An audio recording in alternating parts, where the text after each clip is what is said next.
our podcast is called Inception to Infinity. Oh, And 1 to 2, you're saying. Yeah. And the idea is that the journey between those 2 points is where all the interesting stuff happens.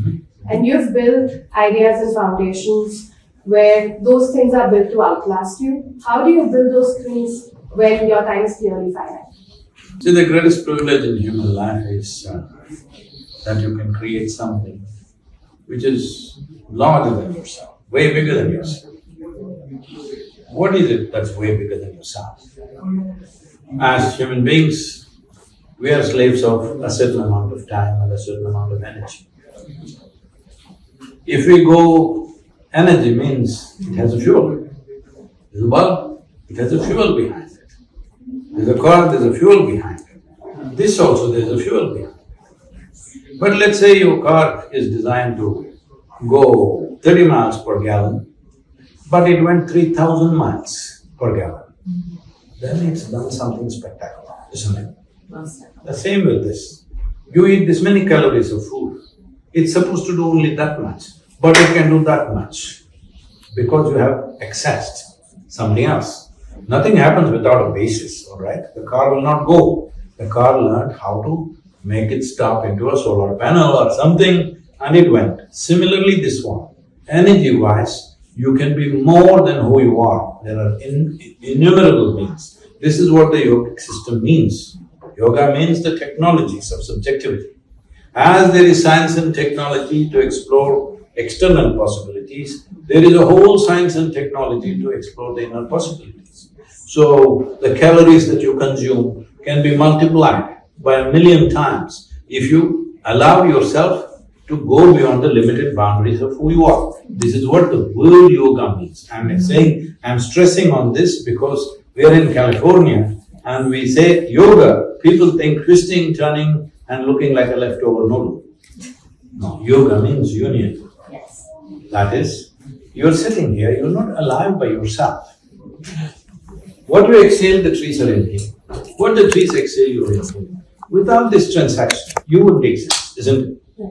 With breath, you understand this. With respiration, you understand this. But I'm saying, even the fundamental pulsation of life is like this. You can create a shell of your own, or you can dissolve the shell and be one with everything. That's called yoga. If it's like that, your energies are in such a way which are many-fold more than what is humanly possible.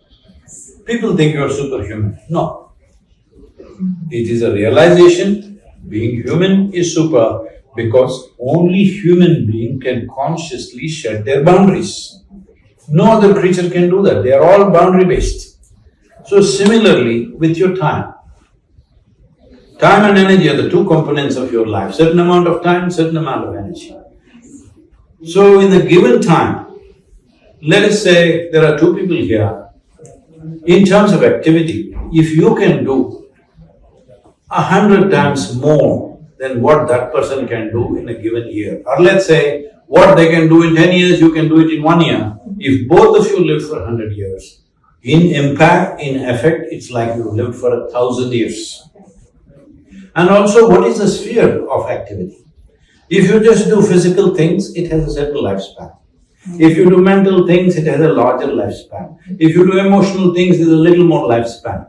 But if you use fundamental life energies and work, its lifespan is way beyond normal limitations, where people will call it infinity. Nobody knows what is infinity. If it is beyond your counting skills, you think it's infinity.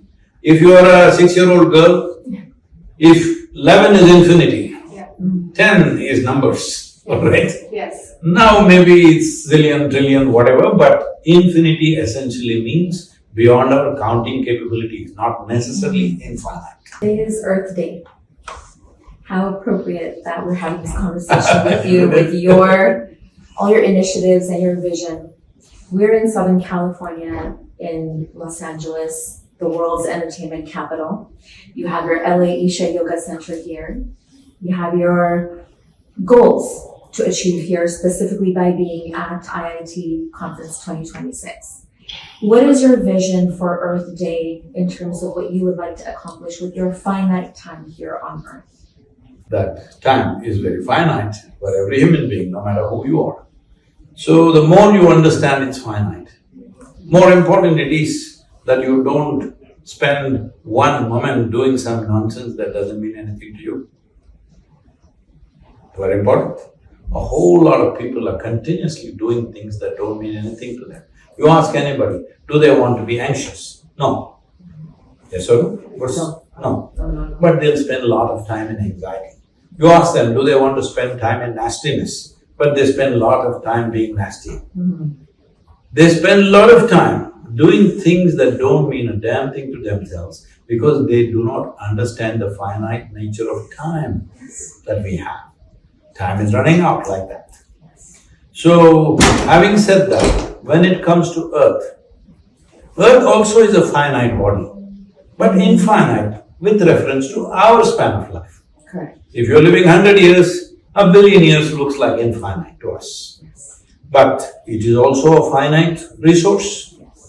See, you California people may not like it, but they may like it, lots of them, is the green earth statistics show that the 8.4 billion people who are on this planet, if we have compassion in our hearts and we want to provide all of them, what an average American citizen has, if we do that, we will need 4.5 planets.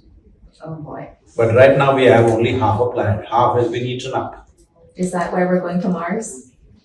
Is that where we're exploring the moon more? What is your thought process about moon, Mars, space exploration in relation to Earth Day?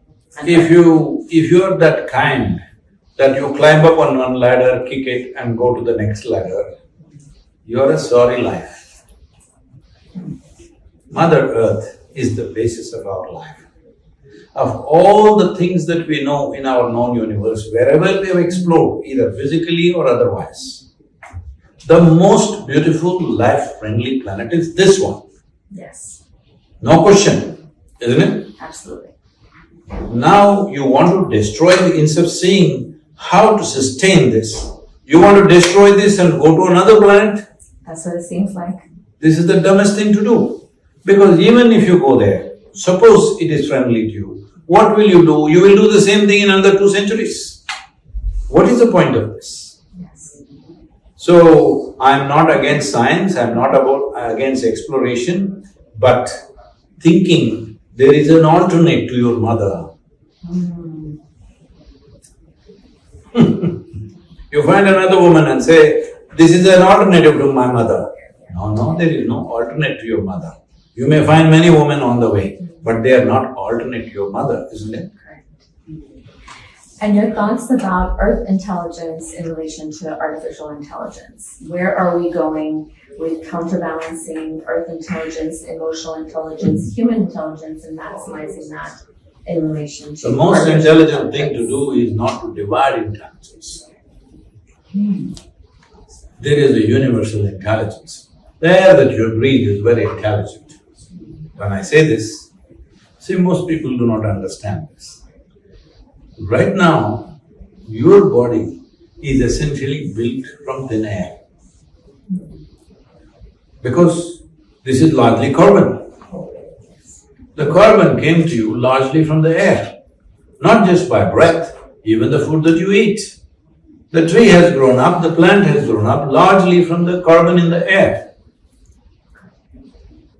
Earth is also providing some, but Earth is smart enough that it doesn't expand itself because most of the things that happen on the planet for relevant to us in terms of food and consumption and the life cycle is only 18 to 20 inches of topsoil, average. Some places it's deeper, but average is 18 to 20 inches. So Earth is smart enough not to push 1,000 tons of soil into the tree. It is giving it 2%. Rest of it gets from the air. CO2, which everybody is against.